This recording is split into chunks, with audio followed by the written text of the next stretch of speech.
Hello Techies, welcome back to our channel UiPath by Sujitha. In this video, we are going to learn about a basic concept, that is continue on error.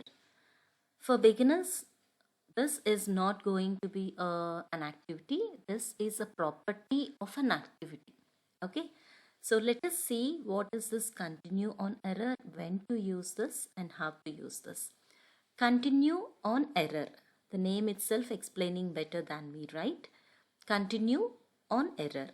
Whenever we want the executor to continue to proceed further, even though it encounters any error in the flow, in the activity, then this helps, this particular property can help us. So this property we use to instruct the executor, the bot, in order to continue to proceed to execute further activities even though it has encountered any error. Fine. So now let us quickly make a note of the definition. Continue on error. Continue on error is a property that specifies if the execution of the activity should continue even when the activity throws an error. So by now you could guess, right? Continue on error, whether to continue or not. That means it will hold only two values. That is the reason it accepts only Boolean. By default, the value of the continue on error is false. Even though it is blank, blank is considered as false. Okay. That means if any error been encountered during the execution of any activity, when you are not going to give any value, since the default value it will take as false, it will throw an exception. It will stop the execution and displays the exception, right? So in order to control such scenarios, we can make this value as true, so that instead of stopping the execution, it will continue proceeding further activities. Okay. Now let us quickly open your studio, where I just created a new sequence, continue on error demo. Please do this practice, or please watch this carefully along with me opening your studio. Okay, UiPath studio. For that, what I'm going to do is I'm going to perform some multiple activities in a container. Okay, let me show you that. I just opened google.com, where I'm going to use application browser to attach to this browser. Okay, after this, I'm going to type into, I'm going to use some multiple click activities, where I'm going to click, let me indicate this on Chrome. I'm going to use this click.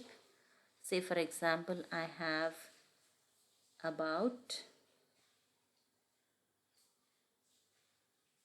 Okay, so I'm going to use this as my anchor and confirm.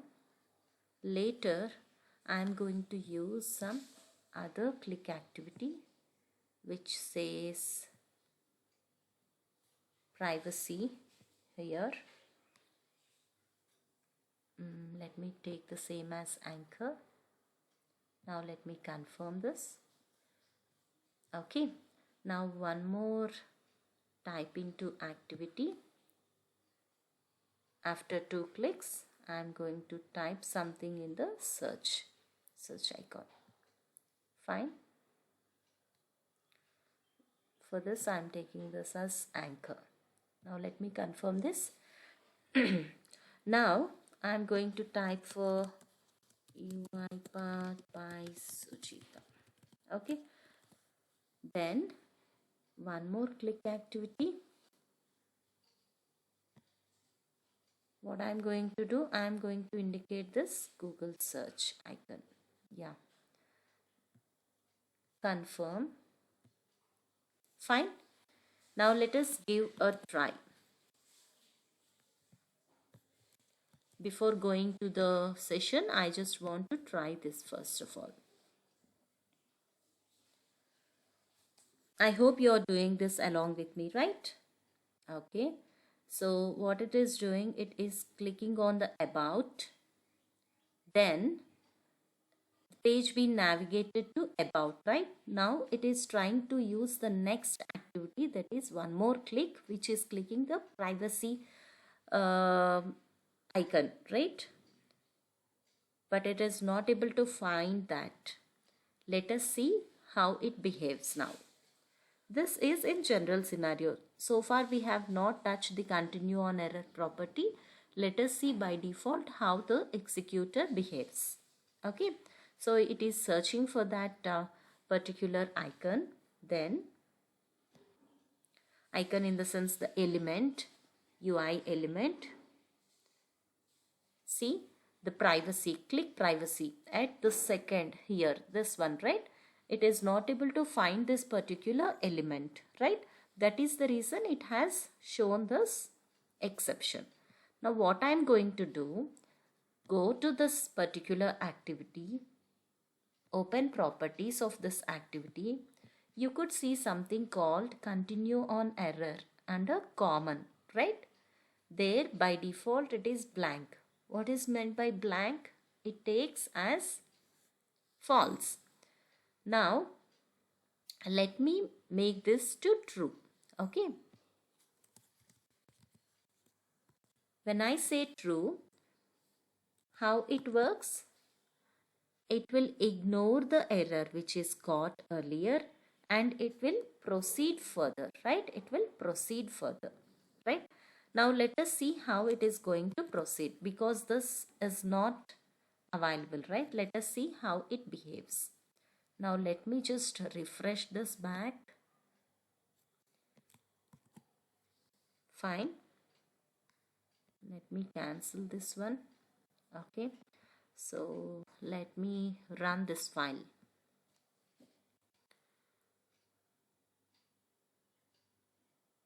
First click is, it is going to click on the about, then it is going to navigate here.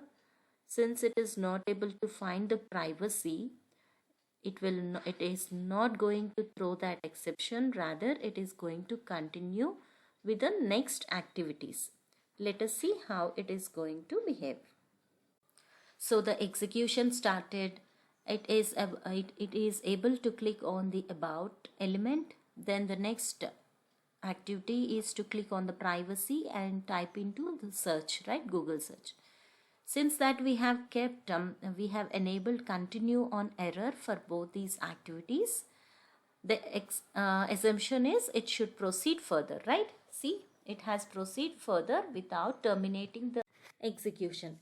If you could see in the output panel, here it has printed the message continued, which we added in the log message, the last activity, right? That means it has it has ignored all the errors which been encountered while executing this particular activities and continued further the execution, right? So although it is not always recommended to go with continue on error, only when time comes, like whenever there is a need, actual need in order to proceed further ignoring the errors. Say for example, while using data scraping, at last page, maybe the next button or the numbering might not be available, right? In such scenarios, we can go with this in order to ignore the selector error, right? So I hope you got a clear understanding on this continue on error. If you have any suggestions or comments, please use the comments box. Thank you so much for the support so far. If you are still a new visitor to our channel, please subscribe this channel for the channel growth. Let us meet with our next videos. Till then, happy learning and happy automating. Bye bye.